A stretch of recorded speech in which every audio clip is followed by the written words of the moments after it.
ચોક્કસ. અહીં પ્રશ્નો અને જવાબોની વિગતવાર સમજૂતી આપવામાં આવી છે. 22. જો કોઈ શીખેલી બાબતના ધારણ પર તેની પહેલાંના કે તેની પછીના શિક્ષણની વિપરીત અસર પડે તો તેને શું કહે છે? જવાબ: સી, એ અને બી. સમજૂતી: શીખેલી બાબતના ધારણ પર તેની પહેલાંના શિક્ષણની અસરને પૂર્વક્રિયા અવરોધ કહેવાય છે અને તેની પછીના શિક્ષણની અસરને અનુક્રિયા અવરોધ કહેવાય છે. 23. અગાઉ સંગૃહિત કરેલી માહિતીને યાદ કરવાની આપણી શક્તિમાં નવું શિક્ષણ કે અનુભવો અવરોધરૂપ બને તો તેને શું કહેવાય? જવાબ: એ. પૂર્વક્રિયા અવરોધ. સમજૂતી: જ્યારે નવું શિક્ષણ કે અનુભવો અગાઉ સંગ્રહિત માહિતીને યાદ કરવામાં અવરોધરૂપ બને છે ત્યારે તેને પૂર્વક્રિયા અવરોધ કહેવાય છે.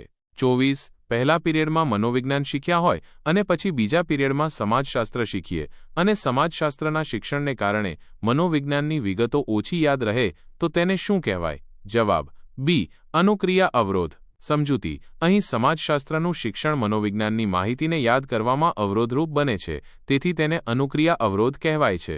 25. લાંબા ગાળાની સ્મૃતિમાં કોઈ સામગ્રી, માહિતી કે અનુભવો સંગ્રહાયા હોય અને નવી માહિતી શીખવામાં તે આડે આવે તો તેને શું કહેવાય? જવાબ: સી. અનુક્રિયા અવરોધ. સમજૂતી: નવી માહિતી શીખવામાં જૂની માહિતી અવરોધરૂપ બને તો અનુક્રિયા અવરોધ કહેવાય છે.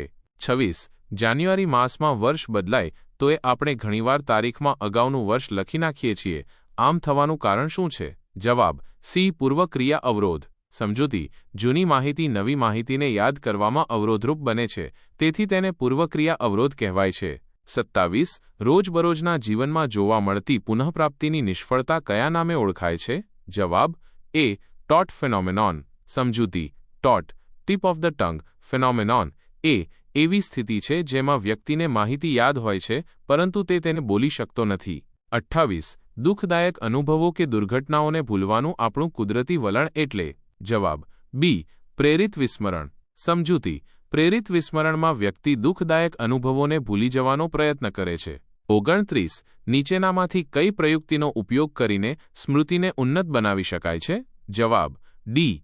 એ, બી અને સી. સમજૂતી: ગોઠવણી, અતિશિક્ષણ અને મનન ત્રણેય સ્મૃતિને ઉન્નત બનાવવામાં મદદરૂપ થાય છે. 30. આપણે જે વિગતો યાદ રાખવી હોય તેને આપણા પરિચિત સ્થળો સાથે સાંકળતા જઈએ ને યાદ રાખીએ તેને કઈ પદ્ધતિ કહેવાય? જવાબ: એ. લોસીઆઈ મેથડ.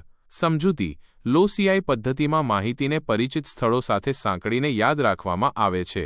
31. કોના મતે સ્મરણ એક પુનરુત્પાદક માનસિક પ્રક્રિયા છે? જવાબ: સી. એબિંગહોસ. સમજૂતી: એબિંગહોસના મતે સ્મરણ એ ભૂતકાળની માહિતીને પુનઃ ઉત્પાદિત કરવાની પ્રક્રિયા છે. 32. કોના મતે સ્મરણ એક પુનઃરચનાત્મક કે ઉત્પાદક માનસિક પ્રક્રિયા છે? જવાબ: એ. બાર્ટલેટ. સમજૂતી: બાર્ટલેટના મતે સ્મરણ એ ભૂતકાળની માહિતીને ફરીથી રચવાની પ્રક્રિયા છે. 33. સ્મૃતિ એક પુનઃરચનાત્મક પ્રક્રિયા છે તેને તપાસવા માટે બાર્ટલેટે કઈ પ્રયોગ પદ્ધતિનો ઉપયોગ કર્યો હતો? જવાબ: એ. પુનરુત્પાદન વિધિ. સમજૂતી: બાર્ટલેટે પુનરુત્પાદન વિધિનો ઉપયોગ કરીને સ્મૃતિને પુનઃરચનાત્મક પ્રક્રિયા તરીકે દર્શાવ્યું હતું.